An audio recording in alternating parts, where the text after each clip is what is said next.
I swear to tell the truth, the whole truth, and nothing but the truth.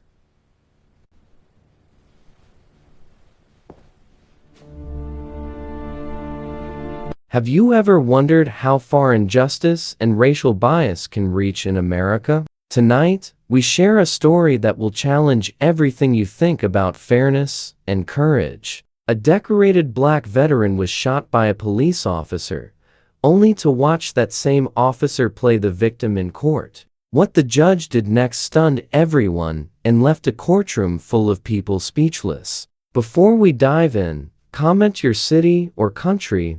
See how far the story spreads. If you want to hear more stories like this, subscribe and stay with us as the truth unfolds. Marcus Thompson served his country with honor. 2 tours overseas, a chest full of medals, and a heart carrying invisible scars from battles many could never imagine. In Iraq and Afghanistan, he faced roadside bombs, searing heat, and long nights filled with fear and uncertainty. Returning home wasn't simple. PTSD followed him quietly like a shadow even as he tried to reclaim a normal life. In Alabama, Marcus worked as a handyman, fixing homes and helping neighbors whenever he could. People trusted him, respected him, and often relied on his quiet strength. He was humble, kind, and loyal, a man who had sacrificed everything for others. He rarely spoke of war, but his presence commanded respect.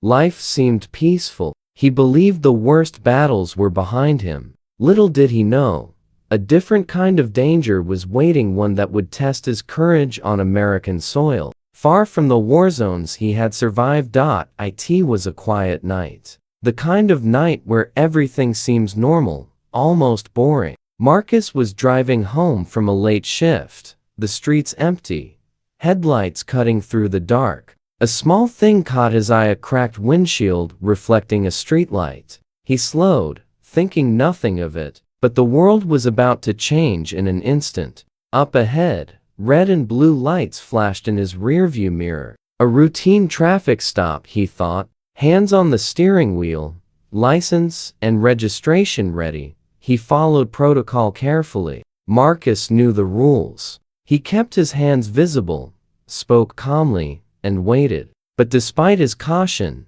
an uneasy tension filled the air. Every instinct from years in combat whispered a warning. Something about this stop didn't feel right. The officer approaching his car had a presence that made Marcus's pulse quicken. The night, calm, just minutes ago, suddenly felt charged with danger. Officer Jason Caldwell had a record few knew about. Complaints had followed him quietly, minor incidents and unreported misconduct that never made the news. People whispered about his temperament, but no action was ever taken. That night, his hand hovered near his holster before he even reached the car window. He claimed Marcus was agitated, threatening, and hostile, but those claims were a distortion of reality. Marcus's hands were in plain sight, his voice steady, his posture calm. The tension built like a storm about to break. Witnesses later described Caldwell's movements as deliberate, a man primed for confrontation. In his mind, Marcus was a threat. To the outside world, it was a simple traffic stop. Yet the undercurrent of fear, bias, and unspoken history made the situation volatile. Both men were about to collide, one prepared for war, the other trained to survive, but no battlefield could have prepared Marcus for what came next.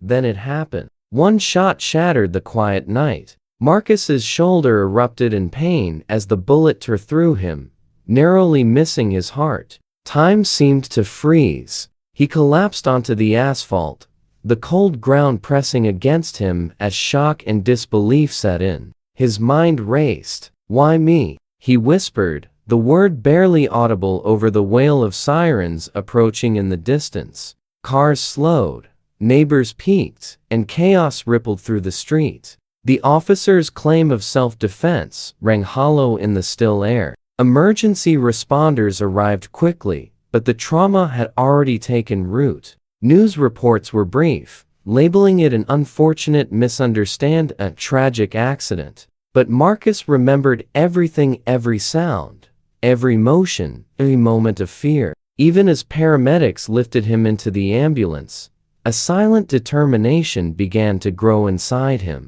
He would not let this go. He would fight for the truth, no matter how difficult the road ahead. Weeks of recovery followed, both physically and emotionally. Marcus endured the pain, the hospital stays, and the sleepless nights, replaying the shooting in his mind. But he refused to be broken. Each scar, each ache became fuel for a larger purpose. He wanted justice not just for himself, but for every black man who had been targeted unfairly, every veteran left vulnerable after serving their country. A civil rights group stepped in, promising to support him in the legal battle ahead. The courtroom awaited, and Marcus knew the fight would be difficult. But his resolve was unshakable, and the truth was about to come to light. The courtroom was electric with tension. Witnesses were divided, some supporting Marcus, others swayed by Officer Caldwell's claims. Media cameras flashed, capturing every expression, every subtle movement. Caldwell presented himself as the victim, a man fearing for his life, while Marcus remained composed, sitting quietly, suit pressed, pain hidden beneath calm eyes. The contrast could not have been starker. Every whisper, every glance added to the suspense. Who would the jury believe, a decorated veteran who had survived combat, or a police officer in uniform claiming self-defense? The judge, known for his stern neutrality, observed silently, reading faces, weighing words, and absorbing every piece of evidence. His presence added an extra layer of anticipation. The room felt like a stage awaiting its climax. Every heartbeat seemed louder than the last, as if the walls themselves were holding their breath. Justice hung in the balance, and every person in the courtroom sensed it.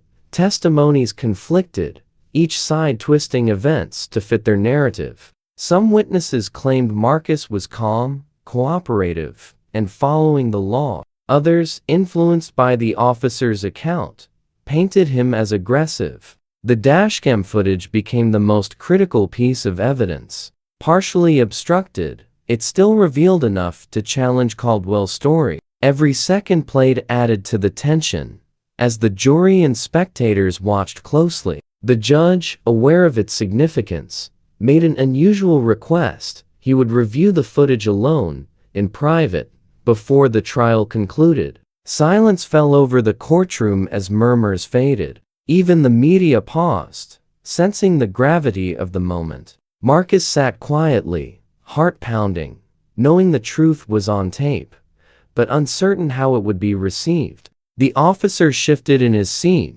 confident yet uneasy, sensing the coming storm. The tension was unbearable, every eye fixed on the judge, waiting for the revelation that could change everything.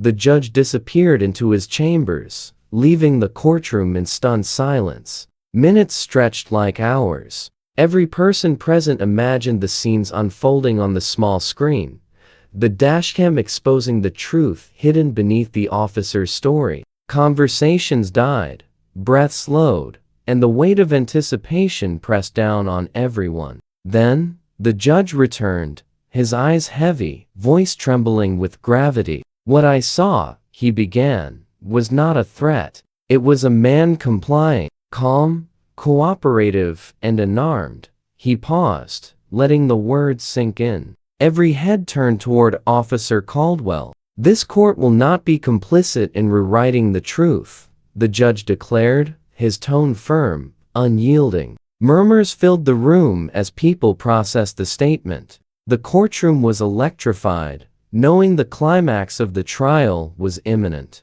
The jury prepared to deliberate, and every person realized that justice was no longer just a hope, it was about to be served. The jury filed back into the courtroom, faces tense, steps heavy. Silence fell like a shroud. Every eye tracked the foreperson as they handed a folded piece of paper to the judge. Heartbeats raced. The judge cleared his throat. "In the matter of Officer Caldwell, The jury finds the defendant guilty of aggravated assault and false testimony. Gasps erupted. Some spectators wept, while others stared in shock. Caldwell's face paled, disbelief etched into every line. Marcus's chest heaved with relief, though a shadow of the trauma lingered. Justice had spoken, but the weight of what almost happened still pressed on him. He had survived not only the bullet, but the lies, the intimidation, and the courtroom drama. The silence returned,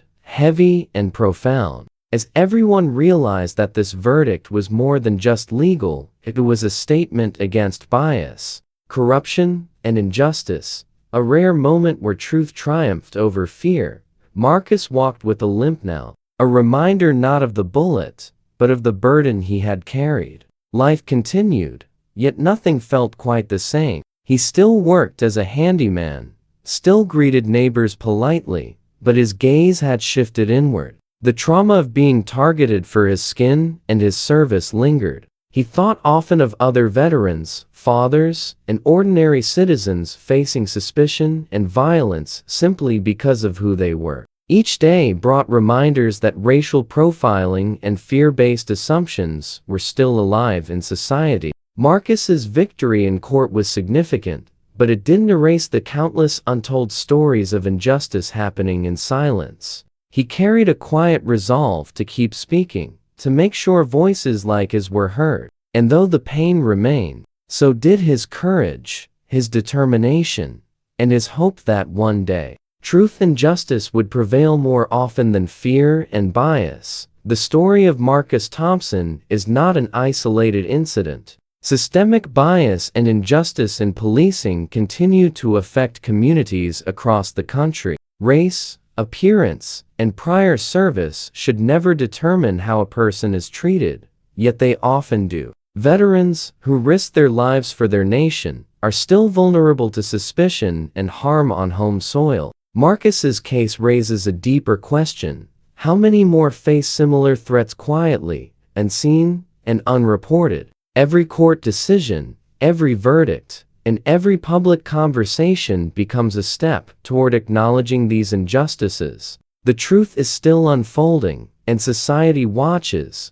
often reluctantly, as systemic failures are revealed. Each story, like Marcus's, adds to a growing awareness, challenging institutions and individuals to confront uncomfortable realities. Suspense lingers because, while one courtroom may deliver justice, countless others remain arenas where the truth struggles to survive against fear, bias, and indifference. Marcus's story reminds us that justice, while possible, often comes at a heavy cost. Courage, resilience, and determination are necessary to face both physical and societal battles. While the courtroom delivered a verdict, the trauma he endured cannot be erased. Each of us must reflect on fairness, empathy, and truth in our communities. If this story moves, like, share, and subscribe to spread awareness. Comment your thoughts and experiences below. And remember, for every truth revealed, many more remain hidden, waiting for someone brave enough to speak. How many of these untold stories are still out there,